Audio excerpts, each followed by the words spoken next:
When we sleep, the body resets. Rest and recovery is to recharge. But because nothing happens consciously, we tend to not appreciate it. Sleep is not a waste of time.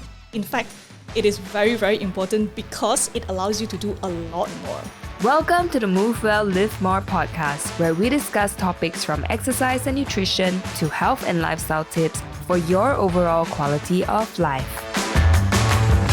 Hello, welcome to another episode of the Move Well, Live More podcast. We are your hosts today. My name is Rachel. I'm a coach and creative director at Move. And my name is May. I'm also a coach, but also an educator in Move. Yeah, today's podcast has to do with the area of sleep. We know that getting a quality good night's rest is becoming a challenge for many, no matter what your age is. So get ready for an insightful discussion where we'll dive into the world of sleep, how it affects your health and fitness goals, and how to better manage your sleep to support all those precious goals better.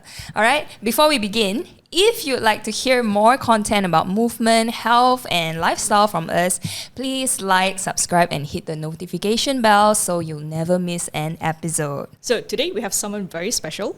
He is actually one of the highly sought for coaches, as well as an edu trainer at our Malacca studio. Now, he is well known for his passion in learning, and all of his colleagues and teammates like to hear him geeking out on sciencey information. But what is more important is that he's a gem in our Move organization because he will go out of his way to help his fellow coaches to improve on proficiency of coaching. Let's welcome Yi. Hi everyone. Yeah. Thanks for having me here. I'm very excited to be here. Yeah, we're so excited to have you too. All right, YY. As May has mentioned, right, you are popular among clients and even among our coaches, right? People love you, and as marketing person, right, I could see a lot of the Google reviews coming in about YY specifically, 5-star reviews, long essays writing about how he has given them personal breakthroughs and changed their experience in training. So maybe YY, tell us, what's your secret? The secret. Actually, like most of you, I don't really enjoy exercise as much. It's something that I sometimes need to struggle myself to get into. Even like some healthy habits, I need to do this because I need to be healthier. So from this point of view, I will be able to understand how my clients are feeling and how the struggle that they will be facing. I think for me, it's more of an empathetic side and understanding what they are currently struggling at, and really finding the more actionable steps for them to really achieve their health and fitness goal. So this is something that I feel is beneficial and helps my clients to get my trust. All right. So in one word, what do you think you are known for? I think caring. Caring. I agree. Yeah. Another thing also from listening all of that, I think the other word is relatable, because he started off with how he himself takes on certain feelings that clients may have, right? Not enjoying exercise in the first place, not enjoying a lot of things, but he found ways to go and master it, manage it, and I guess that is very precious because you're able to relate to clients and help them also find their breakthrough. Yeah. All right. So we've invited YY. One main reason is because of that, but also because of our topic today. Can sleep really impact our health and fitness goals? Now, YY, we know that sleep is a topic you are passionate about. Can you share with us why? Yeah, sleep. It's very interesting. I'm really passionate about it, but the reason might be quite relatable as well. So for me, I like sleep of how he helped with my life challenges. And he helped. Sleep is a friend. Yeah, actually he's somewhat of a friend. So like how sleep helps me with my life challenges. I'm not someone that particularly enjoy doing things that I don't like. And sometimes I need to do things that require my responsibilities. So because of that, I feel like it's very hard for me to push through it.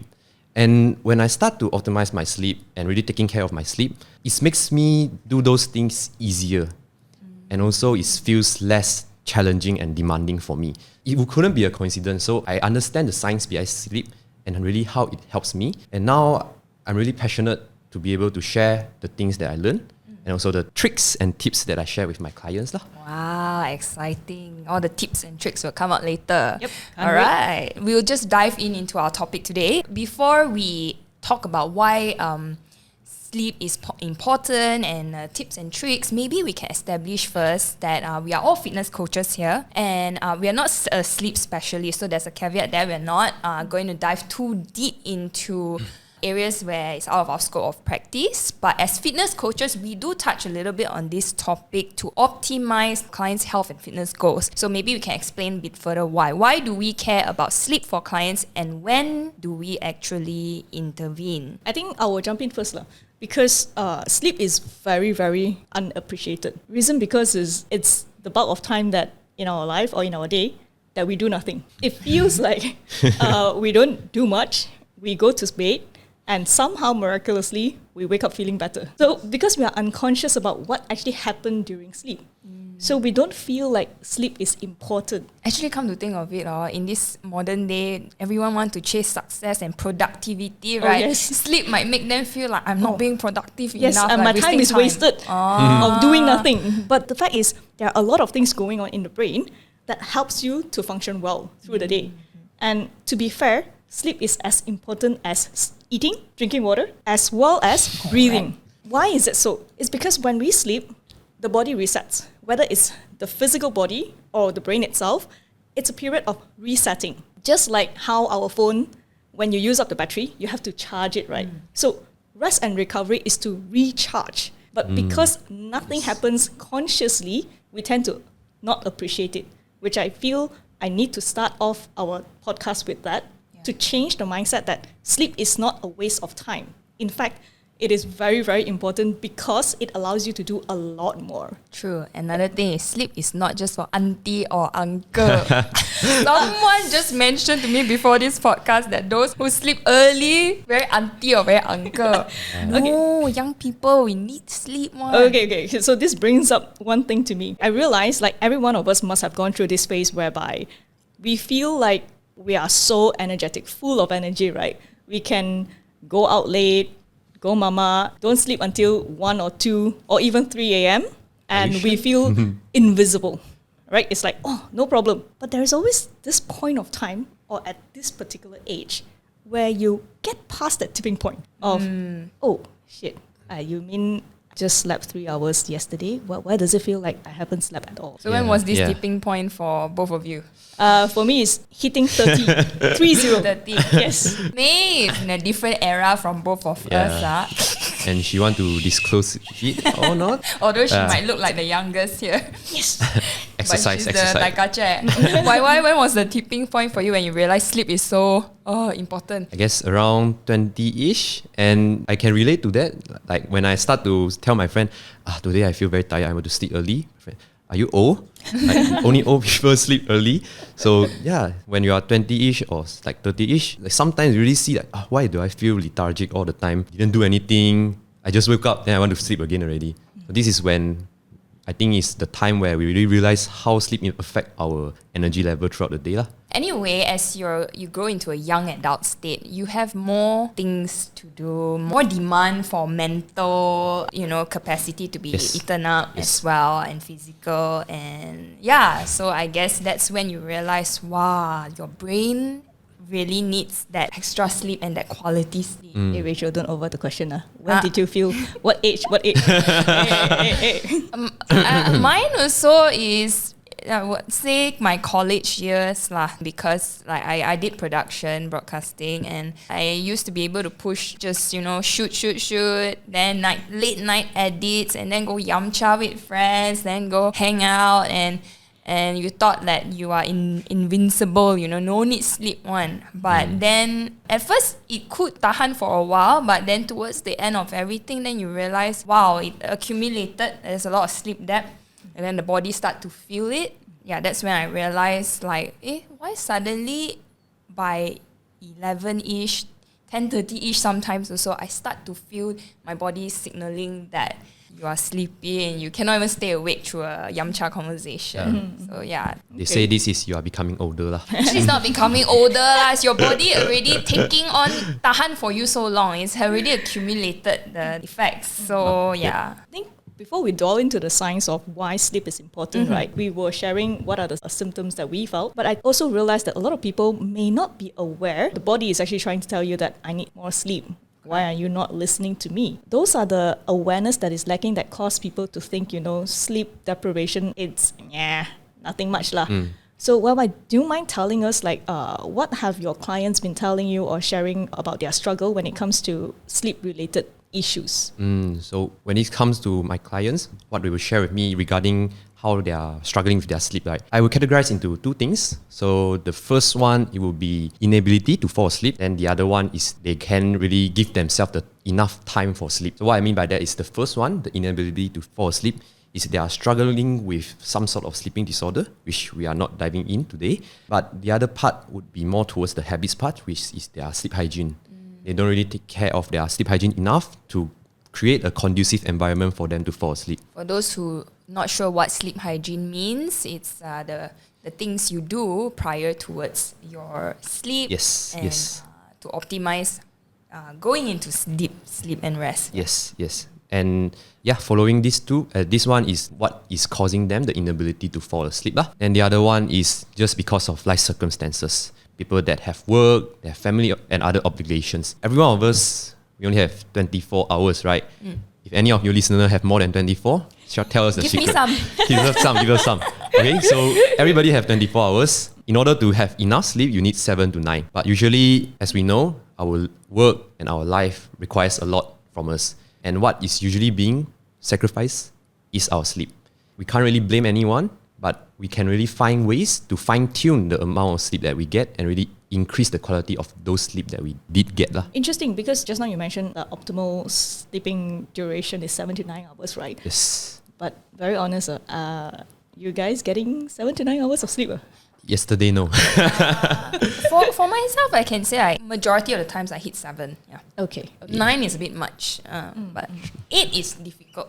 But 7 for me is okay. Yeah. 7 is okay. Same, Okay. same 7 . I think myself is also 7, but it depends on how busy I am. It tends to be like 6, which is the next point that I want to bring up, because I feel a lot of people might have this confusion as well, is that, okay, we know detrimental sleep schedule is like you stay up super late and then you sleep 3, 4, 5 hours. Those are the very clear cut of, oh, you are having sleep deprivation.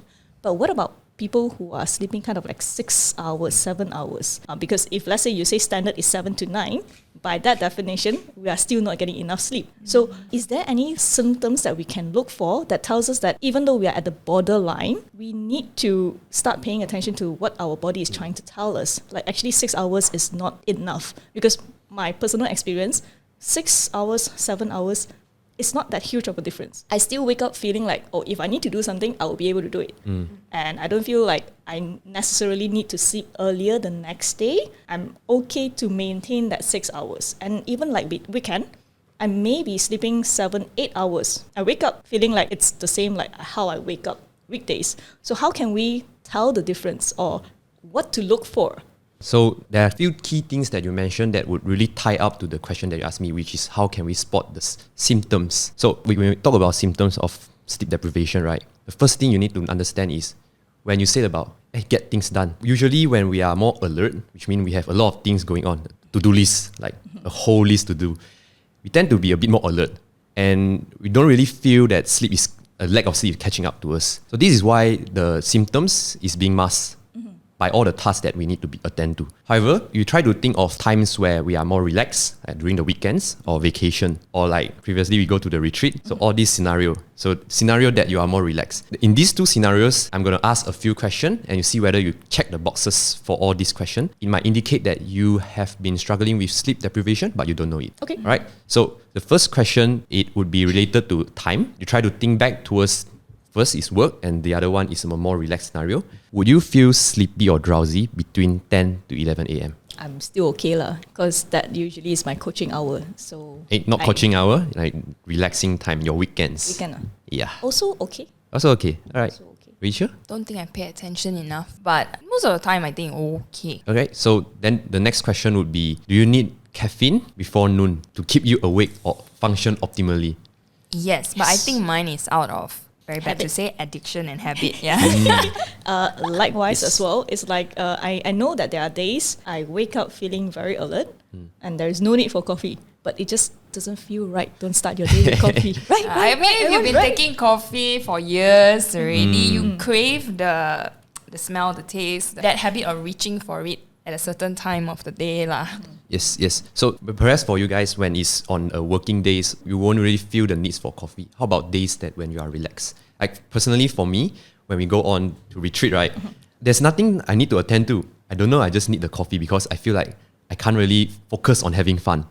I guess a lot of people also like this when they are on vacation or they are trying to spend weekends with their family. They don't really need the coffee, but they still need it. It might be addiction or they already have it for quite some time or like the taste. But sometimes it's also, maybe this can fuel me a bit during the relaxation of this period. I can enjoy more. Perhaps can build some awareness here. Again, we can go through the next question, which would be on your focus and distraction.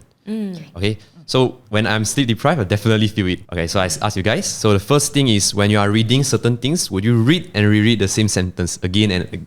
Yes. Yes. Then this is first, and the other one is usually when you are driving and there's a traffic light, then you suddenly pass by a traffic light, then you think back, is it green or red? Hey, Would you guys? You are That's supposed to stop dangerous leh.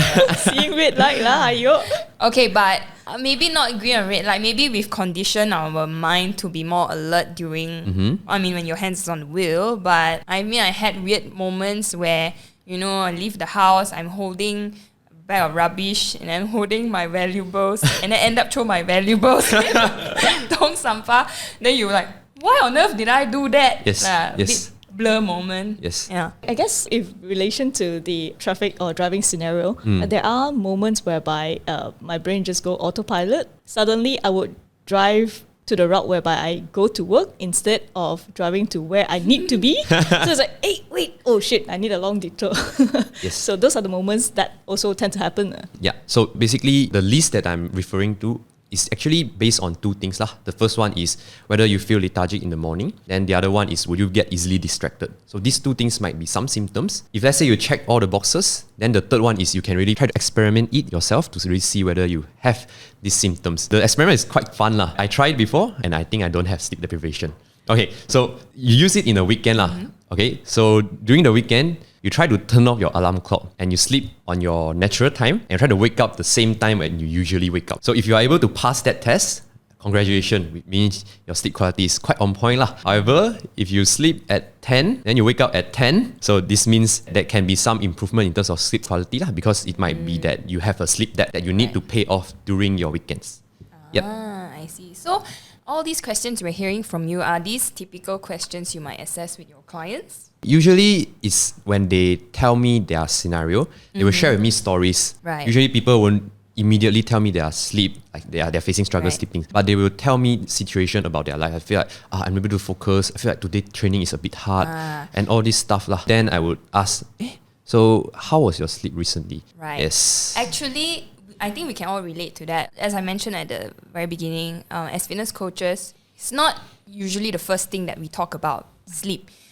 Usually clients come to us, it's mainly for training, exercise, and the second priority will be they will ask for nutritional advice, and very rarely they ask about sleep. But the conversation always will find a link there, because we will always hear things like lethargy, low energy levels, inability to focus, poor recovery, low motivation, bad mood swings, and all these things. And this is where we come in terms of bringing up the topic of sleep. We are more concerned on how it will affect your health and fitness goals as a client. Let's say you want to get stronger. You want to see yourself being able to train towards deadlifting your body weight, but you are at a plateau for many years that you've been trying. You say that you've been training the deadlift, you've been eating well, yet you do not see the numbers improve. Then this is an area we have to ask, have you covered? This is one of the bases. Maybe there's an issue with lifestyle, and maybe sleep is one area that is it's a free thing to control. It's very low barrier actually, often neglected, right? Do you guys feel the same way? Yeah. Like this is usually where, like you said, oftentimes we don't straight away assess people's sleep. We just find that it pops up in the conversation. I think we also want to bring out is that a lot of people try very hard. Like they put in a lot of effort into building a healthier lifestyle.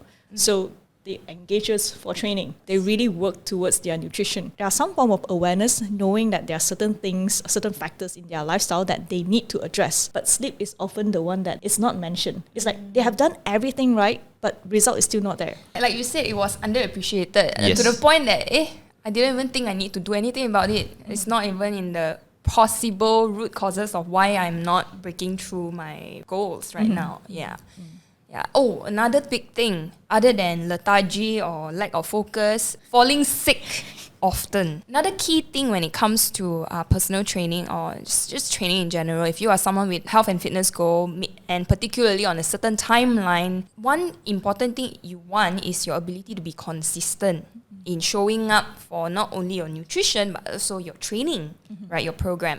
But if you're falling sick often, it will always it's like you go one step forward and then you take 2 steps back, and it's very demotivating. So this is the one thing that we do not want our clients to experience, falling sick often. If you're falling sick often, we will look into how's your stress, how's your sleep, because that affects your immune system. And speaking of that, maybe May can discuss the connection between sleep and training performance and the brain health. I would love to hear from both of you. How it affects in that way. I realized that 3 of us has some form of trackers on our hands. In fact, I have 2. Mine is Whoop and Garmin. So, Got 2. No wonder it's educated. So you must compare this one is accurate or not. I want to gather as much data as I can. Wow. Okay, that being aside, where I'm going at is talking about data, right? I know a lot of people are very obsessed with, am I getting enough deep sleep? Am I getting enough REM, rapid eye movement sleep? There are sleep stages, but we are not going to dive into the detail of it because it can be very complicated. But what I'm trying to say is, when we actually track our sleep, what we want to be aware of is that, yes, there are certain sectors of the sleep, it's prioritizing some form of recovery. So in short, deep sleep does help more on the physical recovery, whereas REM sleep is actually helping more towards the recovery of your mental reset, your emotional regulation. So instead of saying, oh, my deep sleep is not enough, I want to do more deep sleep, or REM sleep is actually better. It's not about which sleep stage is actually better, but more towards you need both. So instead of diving into like, oh, my stats is saying this, let's go back one step lower to actually look at, are you actually getting enough duration of sleep? How is the quality like? Are you waking up a lot throughout the night? Before you cover all those things and you want to dive into the data, you would feel very overwhelmed. So you don't want to stress yourself out. You want to actually feel, okay, I just want to cover the basic. Let's address that first. And having those stats will be helpful. But like we have mentioned, we are not the expert. We hope that we can next time get someone on our podcast for future. In short, deep sleep is useful Give feedback. Physical recovery, whereas REM sleep is actually more towards the recovery of your emotional and mental health section. So like May just mentioned about deep sleep is more towards physical recovery and REM sleep is more towards emotional health. And I also want to point out that how sleep affect training performance. Actually, there are 3 things that can be looked for lah. So the first one is definitely the recovery. If you are not recovering better, it's very hard for you to progress during the next training phase. It might indicate that you are more sore or your strength is decreasing. The other one is the workout itself, it will become harder. So your time to exhaustion, which means the time for you to feel tired and without any energy, will become faster. So maybe previous session, it takes you 10 minutes to do the deadlift and you feel like, it's still fine. But this time, you do 5 minutes or 7 minutes, you feel like, I cannot do any exercise anymore. So this is another one. Then the last one would be a bit towards the emotional part, which is your focus.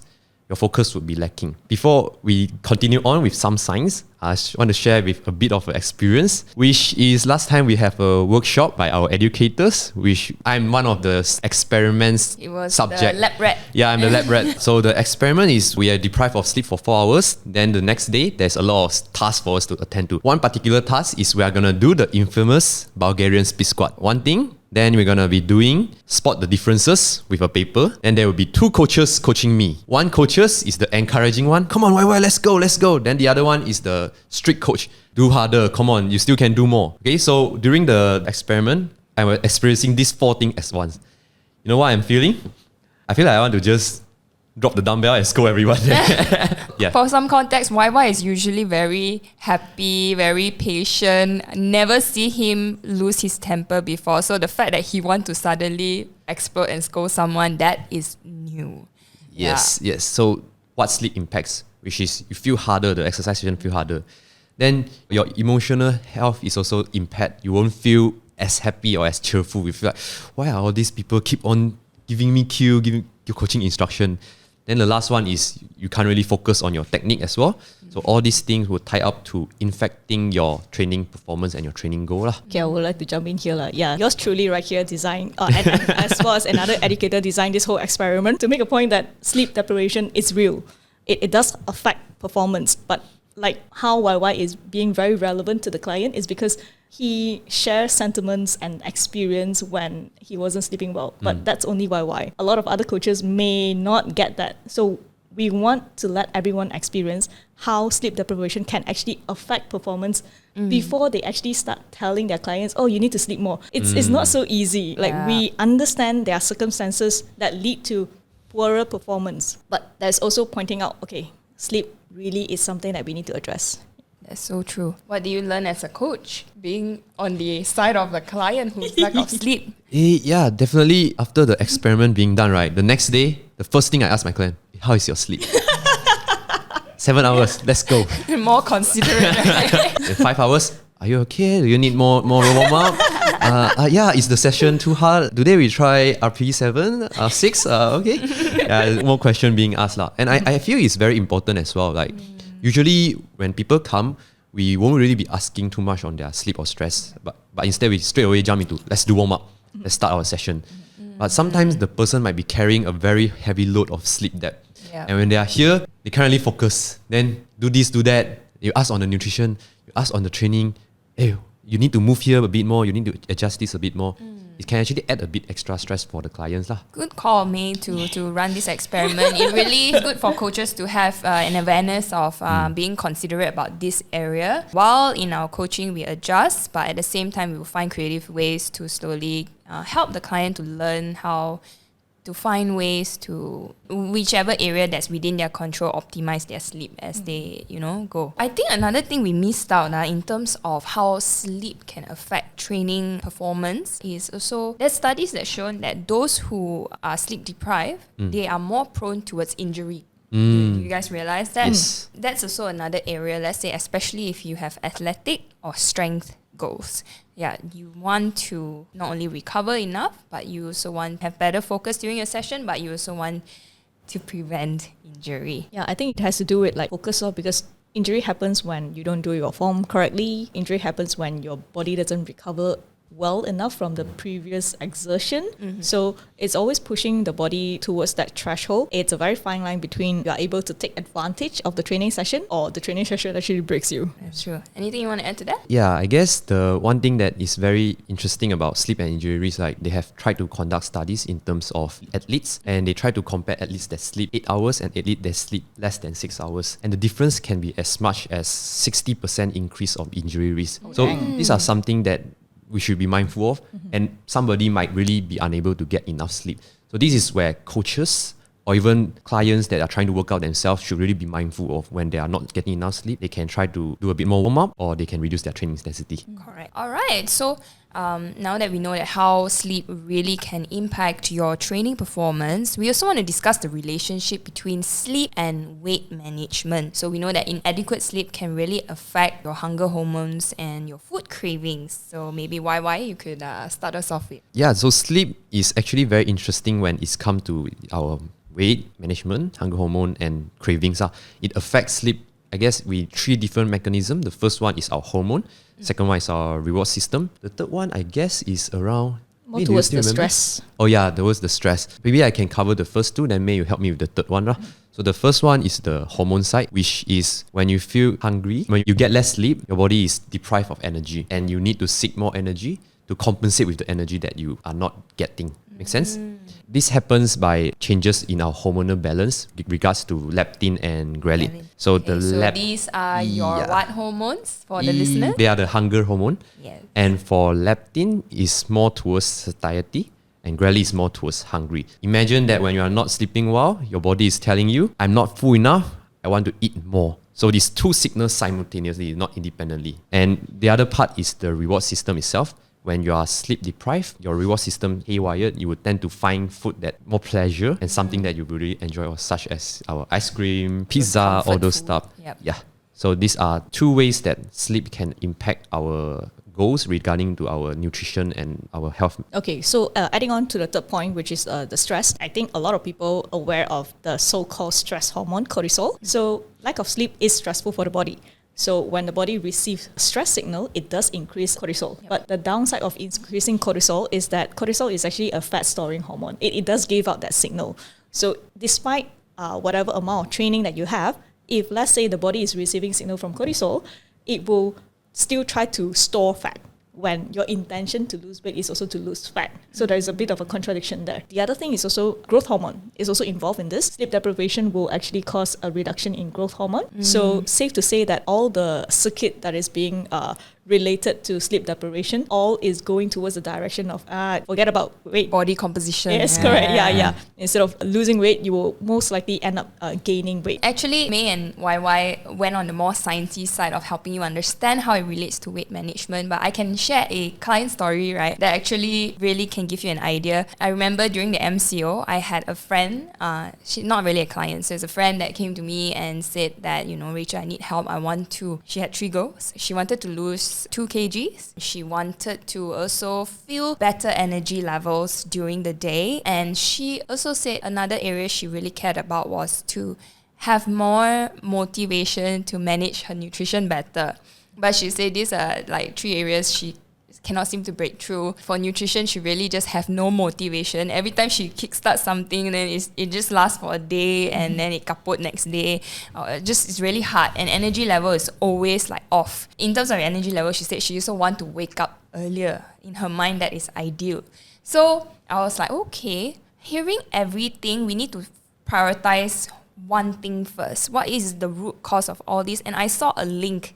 I said, instead of giving her a training program or instead of teaching her about nutrition, actually, I should work on sleep hygiene. So I went down the route of asking her just the basic things, right? How many hours of sleep are you getting? Do you feel it's consistent every day? How do you feel when you wake up? Do you struggle to fall asleep? And when you sleep, do you feel it's interrupted sleep or is it really deep rest? So obviously her answers led towards not really optimal sleep. And then I just did some slideshow with her about a few ways, which later YY will go into the tips and tricks about what you can do for your sleep hygiene, things like your setting up your environment to be a bit more conducive, right? From your lighting to reducing all those distractions, blue light, screen time, and maybe what you do 1 hour or 2 hours prior to that set sleeping time also will affect how well you're going to sleep. So we work on all these things, right? Even like doing a brain dump or doing things that relaxes her, right? To instead of stimulate her prior to sleep. And the amazing thing I tell you, until today, like I just love this. Remember her 3 goals? Want to eat better, more energetic, and want to lose 2 kg. Without teaching her nutrition, without teaching her exercise, we hit all that. You know how? When her sleep improved, she managed to wake up earlier and she don't feel so tired. Right? She suddenly very on to Google recipe for meal prep. Your motivation. So motivated to like, hey Rachel, today I tried this creative recipe, it feel good. Like, no. Then she feel on to do it again next day. And she said, also because coupled with feeling better from sleep, eating better also, right? Energy level at work also is better. And naturally she lost the weight. I haven't even given her a single exercise to do. So that was wow for me. I know the benefit of sleep, but I didn't know it could help me tackle 3 goals. I mean, this is a picture of like, wow, how sleep can really affect your health and fitness goals. Now, I'm not a sleep specialist. All I did was the general guidelines about your sleep hygiene. Sometimes you just need to look at the basic things. I don't need to be so in-depth. Fancy. Yeah, we never even use the tracker at all. Yeah. Speaking of which, YY, what are areas we can look at to improve sleep quantity and quality? Let's go into the how-tos, the tips and tricks. So just now you mentioned the few key things about your discussion, which is some theme is quality, quantity, and consistency, which is what your clients or your friends get. So these are 3 things that we can look into. And when it comes to how can we improve the quality of it, I would say there are a few things that we can really be looking into. First is regularity. Second is your sleeping environment. then also your caffeine intake. These few things is something that we can really look into, and I guess you guys can ask me whether which one we want to discuss first or whether which one we want to really explore a bit more on. Maybe you can elaborate a bit more about regularity. So when it comes to regularity, right, we want to sleep at a certain time and wake up at a certain time. Like Creating a routine. Yes. Having a routine is very important because our body is like a clock. There's a certain wake time and a certain sleep time. If the wake time and the sleep time is always consistent, you tend to feel tired when you want to feel asleep, and you wake up at the time when you want to wake up. You condition your body to signal at the right time also, right? So you only need to feel like you are forcing yourself into sleep and forcing yourself to be awake. This is how regularity can really helps lah. Alright, regularity. Can I geek out a little bit on this? So what he's trying to say is also the circadian rhythm as well. So yes. Why is it important now? Imagine our whole system is actually like a train station. The circadian rhythm is like the master control. If you are commuting our LRT or whatsoever, you want the timing to be very regular because you need to do things. So the body is also doing the same thing. Certain system has a certain timing to work optimally. But if you keep sleeping irregularly in terms of consistency, the body doesn't know what to do. It's like, hey, I thought I'm supposed to sleep now. You are still asking me to do work. So it goes haywire in that sense. And that's how dysregulation of hormonal balance happen. Just now we talked about regularity. Then you can now talk a bit about sleep environment, which is something that you also helps your client with and is commonly known as sleep hygiene. For sleep environment, one thing is find the one that works best for you. However, there are a few key things that can be like there are a few areas under sleep environment. Yes. So the first one would be the temperature. Then the second one would be the light. The third one would be your sleeping ritual. Okay. Yeah. So what about noise? There's also one key things that can be covered. The first one is the temperature. Generally, we want the room temperature to be cold enough to be able to provide you the necessary environment to fall asleep. And another way that you can help is take a hot bath, then you go into a cold environment. Because that is when your body is trying to reduce the body temperature, and this is very conducive for you to fall asleep. Right. Yes. Cold enough. Cooling not to say super cold. That one also can make you unable to sleep. But basically, it's just want your body's temperature to go down a little bit and feel comfortable for good sleep. Okay. Yeah. In terms of light? Yeah, in terms of light, ideally, we want to reduce our light, especially the one thing that's in front of us right now.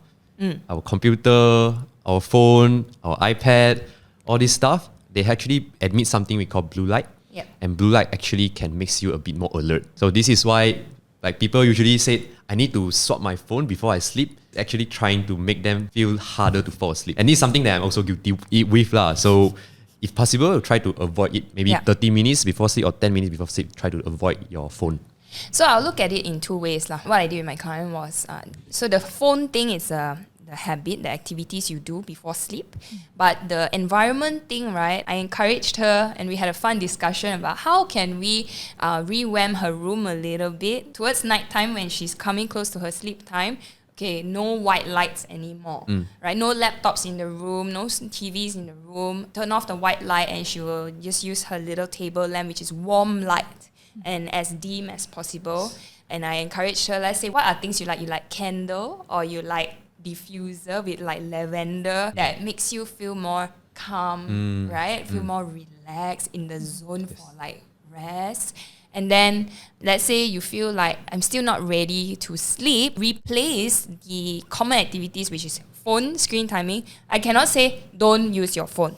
And then what do I do? Right? Like itchy hand already. This is normal human nature, right? You take away something from them, they get lost, they don't know what to do. So replace it with a relaxing activity. Don't go and read a very cheeky, exciting book or start a Netflix series. Don't do that. That is exciting, the opposite of what you want for rest. Things like reading a more mild book, like not so exciting kind of topic, or doing a brain dump. I love this and I find that it helps a lot of people. Brain dump, no format, no strict format, any free writing you want, just dumping out whatever thoughts you have accumulated throughout the day. I find it that it's interesting. Sometimes, right, my clients give me a feedback that there were some thoughts that they never got the chance to process throughout their busy day routine of the day that comes out in that brain dump. It could be a positive thing, grateful for something I didn't realize how much, or it could be a very negative thing. They saw an accident across the street, but they had no time to do anything because they had to go through their next thing, and then actually it disturbed them, and then they wrote down how they feel. They are just letting it all out, giving the brain a chance to process all these emotions and thoughts, and not carry it into their sleep, which keep them awake. Agree. Because I think, again, we underestimated how our brain processes information. And everything happens so quickly and so silently at the back of our mind. We didn't know that it's actually affecting our sleep. So by doing that brain dump process, which is no format, no intention, nothing, but just the processing and writing it out, I truly believe that it's something that very valuable people can try out. So it's also aligned with what I'm saying regarding to ritual lah.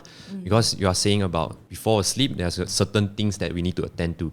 Even some of my clients, they said they are going to be doing some form of prayer, and it really helped her to fall asleep. Like when we are awake, right, we are a bit more alert, and when we are asleep, we are a bit more calm. And the transition between that phase, we need some support or guidance, and maybe something like brain dump, or some form of meditations, okay, or some prayers, or even just listening to some form of music, something that you enjoy, Yeah, can really speaking of help. music, I had a client who felt like picking up her guitar and just playing some slow songs Oh. helped her feel calm. I think I'll add one more that is actually quite important, but often a misconception. A lot of people think that drinking alcohol help them to sleep. Okay, This one dangerous area.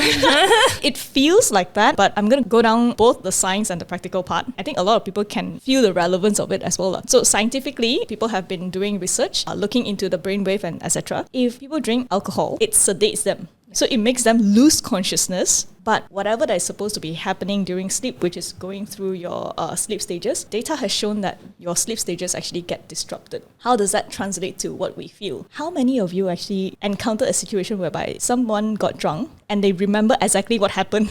No. No, right? Anyway, I don't hang out with such Oh, kind oops. of people. Yo. Okay. I don't. And But I'm sorry, Rachel. so where am I getting at is just now we briefly mentioned that REM requires to help you to consolidate memories and then emotional processing and stuff like that. But because your sleep is disrupted, that's the reason why you don't remember what happened the night before. As compared to sleeping, right? Usually you fall asleep, the next day you wake up. If you have anything happening before your sleep, you can remember. But not when you drink alcohol and fall asleep and say, oh, such a good sleep. No, it actually disrupts the brain in that sense. So it's not just about the study, but most of people who actually gotten drunk before will understand that, oh yeah, actually I don't remember what happened the night before. I'm so drunk. And that's detrimental for your brain. Any other tips and tricks that I think just now you mentioned about noise, right? Yes, noise. Yeah. Is that something that you encourage your clients to try to block out the I noise? mean, this is one area as well, like environmental wise. Noise, I would look at it in two ways. If it's a very again, just remember key thing, you want condition your environment to relax you and not to excite or stimulate you. So if that noise is loud and really making woodpecker on your Yes. brain, right? Then of course you don't want that lah, right? In your environment. But certain noises like relaxing music, like sound of the ocean, all that, sea breeze, everything, might help some people. Some people need a bit of sound to go to sleep. But some are light sleepers, like a drop of a pin of a needle also can wake them up.